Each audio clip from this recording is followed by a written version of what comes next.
Welcome to the School of Postgraduate Studies. We are looking at a program of Master in Project Planning and Management. Our course unit is Community Participation Methods. These are summary notes that will enable you follow the reference books and comprehend the course unit precisely. They have been prepared by Prof. Hilary Wabomba and the lecturer himself here, Biera Said. Our objectives of this course unit include definition of community and comprehend the meaning of participation. To appreciate the definition of method and approach. 3, discuss the concept of community participation. 4, discuss the activities involved in community participation. 5, determine the incentives and disincentives in community participation. 6, to understand stakeholders analysis in community participation. 7, to know community mobilization. 8, identify factors that influence community participation. 9, understand participatory rural appraisal and rapid rural appraisal and policy making. 10, understand problem solving in community participation in planning.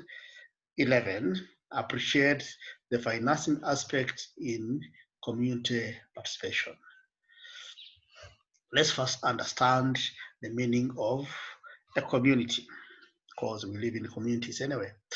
It is a social entity or set of people or families living together in a particular space or region within a common interest, and the following characteristics exist.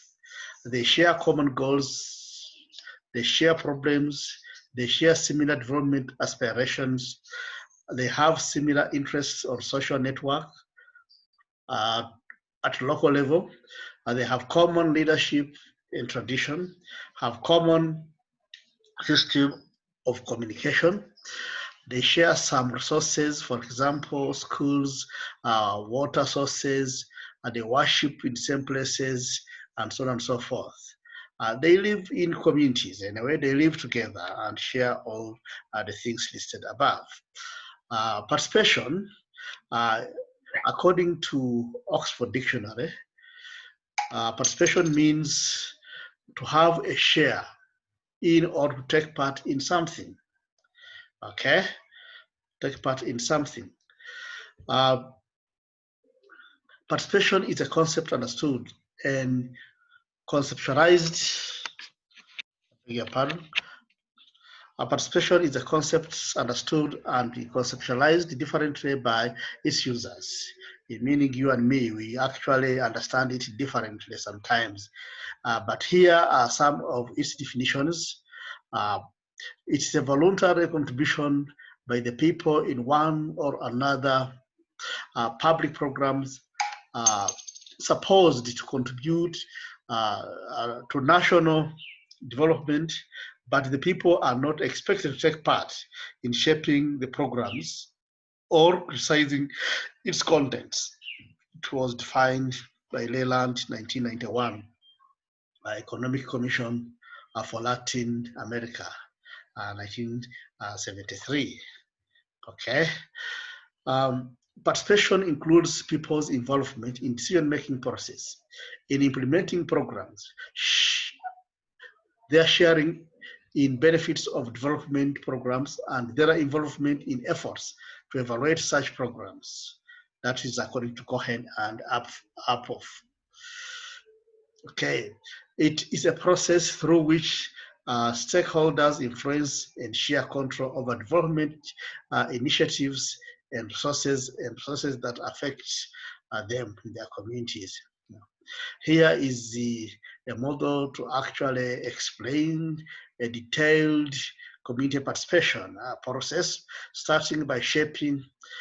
Then we go through the level of planning, mobilizing and training, implementing, and lastly, evaluating and monitoring the whole community program. Let's look at the importance of community participation. The following are some of the key reasons why actually there ought to be community participation. One, active participation of local residents is essential to improve democratic and service accountability. Community participation can enhance social cohesion because communities recognize the value of working in partnership with each other and with law agencies, statutory agencies. Community participation can also enhance effectiveness as communities bring understanding, knowledge, and experience essential to the generation process. Community definitions of need, problems, and solutions are different from those put forward by service planners and providers. It means when we come together ourselves and participate in any activity in our community, we understand our problems better than even the central government. But as a community, we know our problems best, and we can be able to actually solve them in conjunction with other stakeholders. Community participation enables policy to be relevant to the local communities. The policy that we actually accept to actually guide our conduct, our behavior, if it is generated with the inclusion of us, the community, it means it will be very relevant to us, it will be applicable. Community participation adds economic value both through the mobilization of voluntary contributions to deliver regeneration and through skill development, which enhances the opportunities for employment and an increase in community wealth. It also gives residents the opportunity to develop the skills and networks that are needed to address social exclusion. Community participation can promote sustainability because community members have ownership of their communities and can develop the confidence and skills to sustain development once the extra resources have been gone. Okay, in circumstances when we are involved in the project and the resources within the project get extinct, there's nowhere to cry to. We are part of the game, and therefore we can actually sustain ourselves even with the absence of the funder.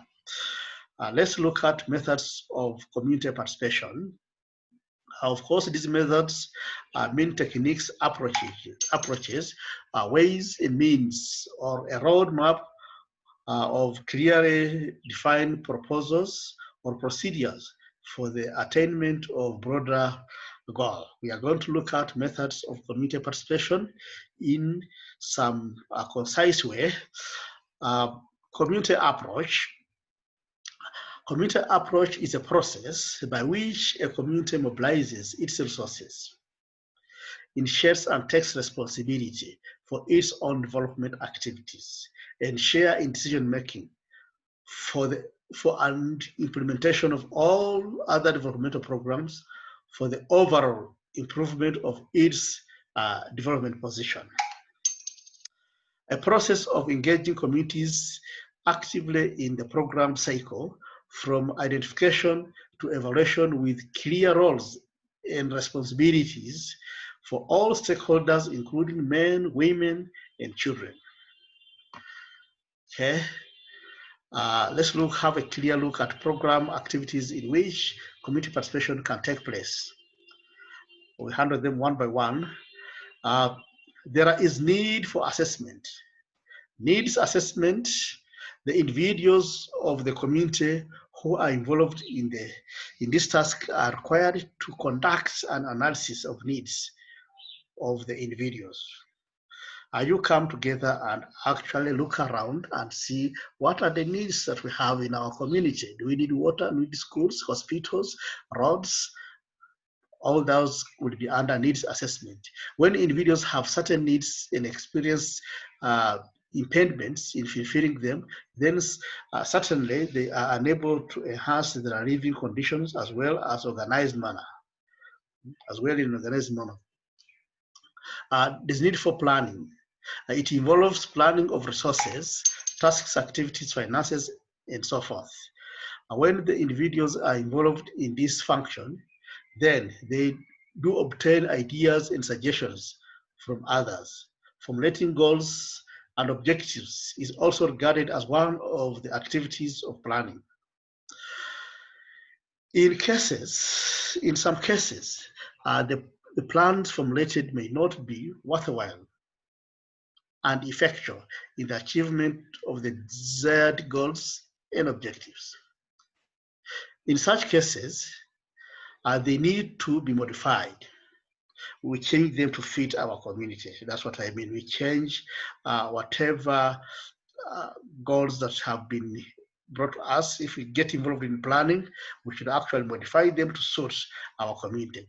The individuals are required to organize meetings, exchange ideas, and bring about changes within the plans. If the plan doesn't apply to our local needs, then we have to change it to our desired goals. Let's look at program activities where community participation can take place. Start by mobilizing. The meaning of the term mobilizing in this case means activating and organizing. In simple terms, measures the need to be formulated to create mobilizing opportunities, particularly for poverty-stricken and marginalized communities. Training is also important. Training programs have been formulated for individuals who are involved in community participation. This task requires individuals to develop certain skills and abilities that enable them to carry out their functions and activities in a satisfactory manner.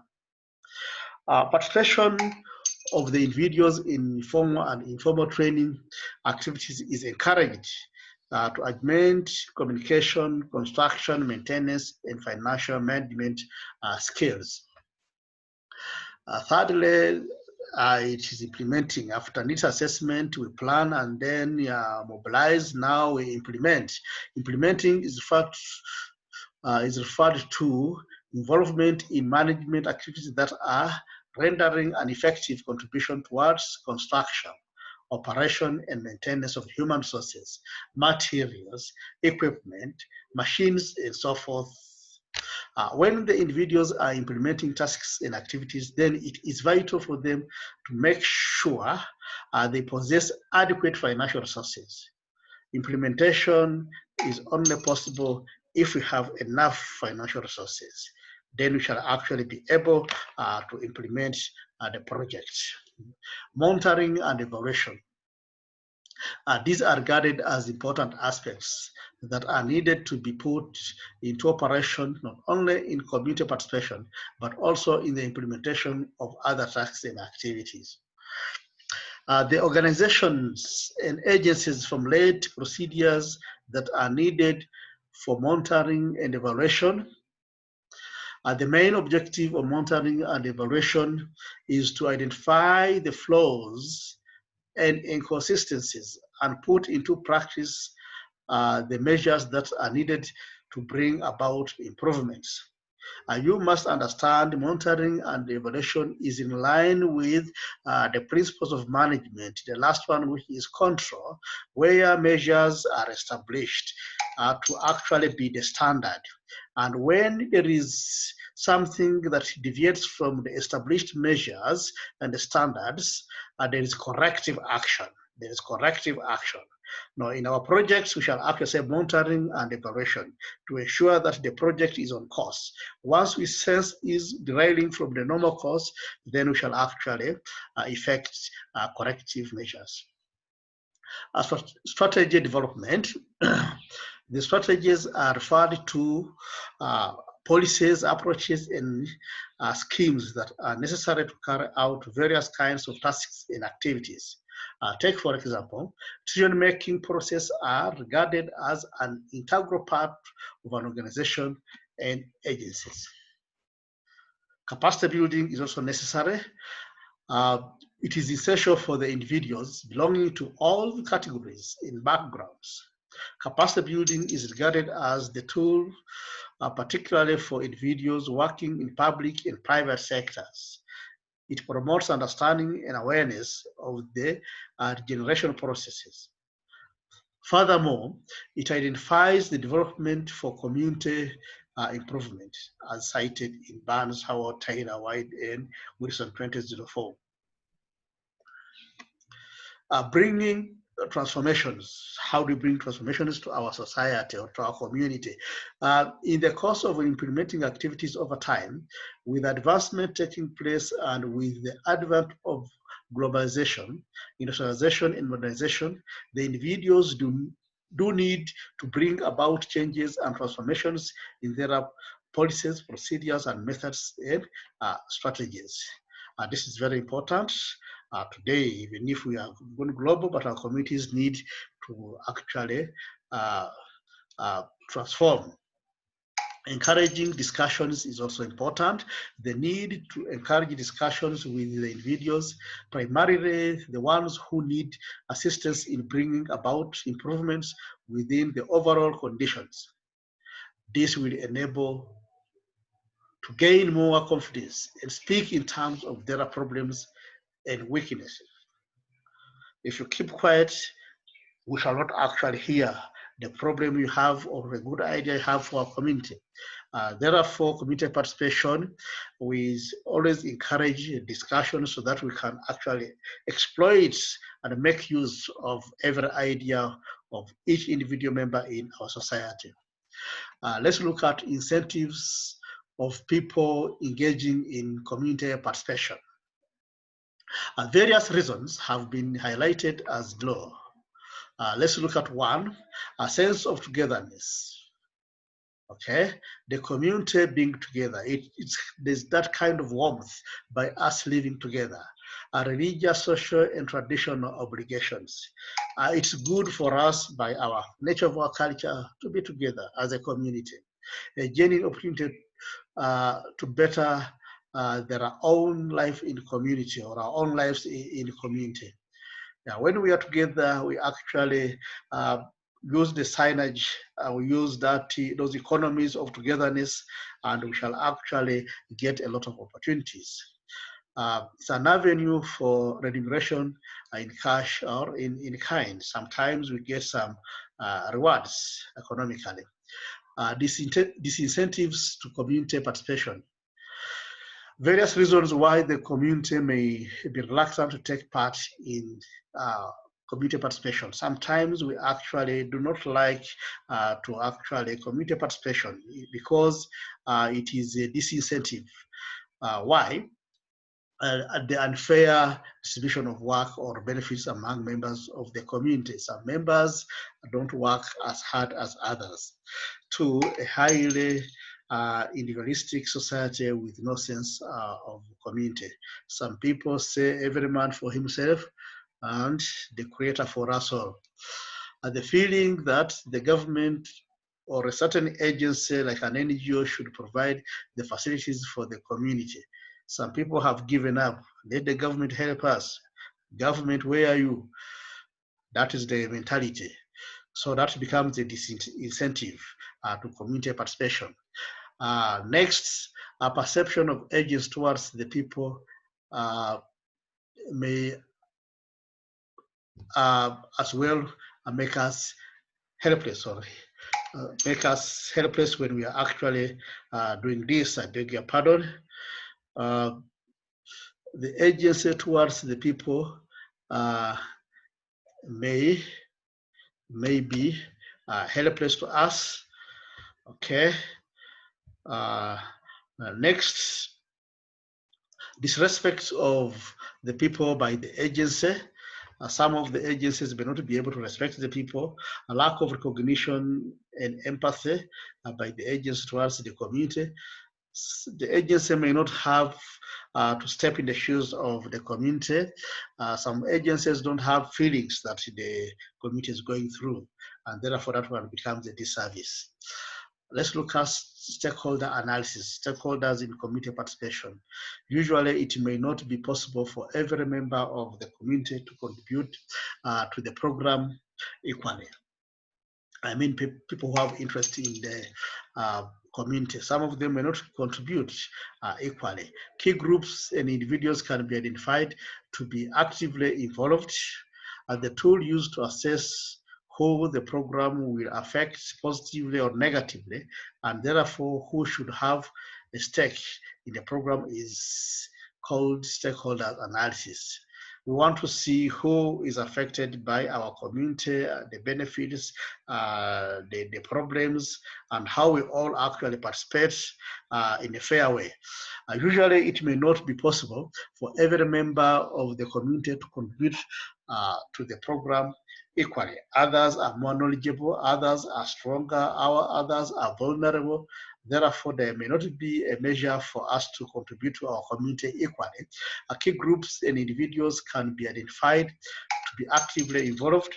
The tool used to assess who the program will affect positively or negatively, and therefore who should have a stake in the program is called stakeholder analysis, as said above. This tool can then give us the structure of stakeholders, primary, secondary, and externally. Let's look at community mobilization when we are dealing with community participation methods. Of course, this is the manner in which people can be encouraged and motivated to participate in program activities. It can be done by identifying where people's priorities are through and by identifying community leaders so as to establish key contacts to link between the agency and the community. Care must be taken in doing this to ensure that all community members are represented. It must be noted that in order to do the above, a number of factors have to be taken into consideration. One, motivation is important. Facilitation is very important. Capacity building is very important. Motivation, we encourage people to take part. Facilitation is we give them resources to help them. Capacity building, knowledge is important for members of our community for them to take part in our community participation. Let's look at gender and vulnerable groups. It is important that minority, low status, and poor groups in a community are not left out, and that women, men, and children are specified in consultation process. Gender is based on sex, but is more to do with socially constructed distinctions, work, race, behavior, expectations, and so on and so forth, than purely biological differences. It may not only mean man and woman, female and male. Gender-related differences can be split into three categories. One, different needs and priorities. Two, power and vulnerabilities differences. Three, equity or equality issues. These are just the fundamental vulnerable groups. Sorry, fundamental, I mean the basic. Basically, the presenter has identified 4 vulnerable groups: people with the disabilities, elderly people, orphans, and widows. These are examples of vulnerable groups that exist in our communities, but there are more. There are more. In some communities, even color is actually, some people of minority color becomes vulnerable. Let's look at participatory rural appraisal or rapid rural appraisal techniques. Participatory rural appraisal and rapid rural appraisal are social research methods used in the field when resources and time are in short supply. These techniques require trained facilitators and a substantial investment if they are to be fully effective.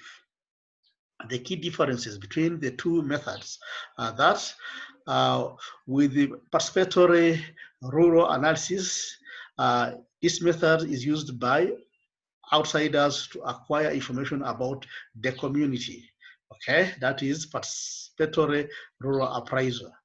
However, with rapid rural appraisal, is aimed at strengthening the analyzing and decision-making power of the affected community. Participatory rural appraisal activities are listed as below. They are 4 in number, and they include mapping, ranking, programming, and discussions. Okay. We have to know where we're going to do this, and we have to actually put priorities, what comes first, what's next. Diagramming, we can use illustrations to do this, and then we involve everybody through a discussion. Let's look at problem tree analysis. This is an initiative process where the community identifies existing programs, formulate objectives, and select appropriate actions. Okay, this can be conducted in group meetings involving all the key stakeholders. Is usually in the later stages of an emergency. Okay, the problem tree analysis develops in the following trend: problem analysis, objective analysis, and action. We can even borrow some diagrammatic explanation, as you can see. We can identify the focal issue with problem tree analysis technique. When you look at the illustration before you, down where we see roots, these are the causes of the problem. And where the trunk is, this is the main problem. And when you look at the branches, they are many, of course. These are the consequences. Okay? The problem will have consequences. As you can see, there are many. These branches can grow into so wide, and solutions can also be or from there. Last but very important, finance in our communities. In most extreme assisted programs, there is no element of community managed finance. Yet, that is not to say that communities cannot participate in the generation and management of finances. Where programs are extremely assisted, generally the implementing agency takes responsibility for producing and managing funds, and the community is neither expected to contribute nor have any direct involvement in how this money is spent. In the long run, in the long term, that is to say, this arrangement can gradually change so that the community is tasked to generate and manage its own funds. That is what we call sustainability. There comes a time when the funding agency stops funding you. You should be able to continue with the project. That's what we call sustainability. Thanks for being a good listener. We have coursework that will actually carry 40 marks. Answer the questions from 1 up to 5, and marks to each question have been indicated. Total is 40, and you have been given 72 hours to complete this task, because the given notes can help you and the reference books will follow. Thanks a lot. Thanks for being a good listener. Thanks a lot. I think we shall end here for today. For any questions, you can like this video, you can share, you can subscribe, so that you continue getting the lectures. It was supposed to be presented by Professor Hilary, but because of his busy schedule, I've done it. Thanks once again.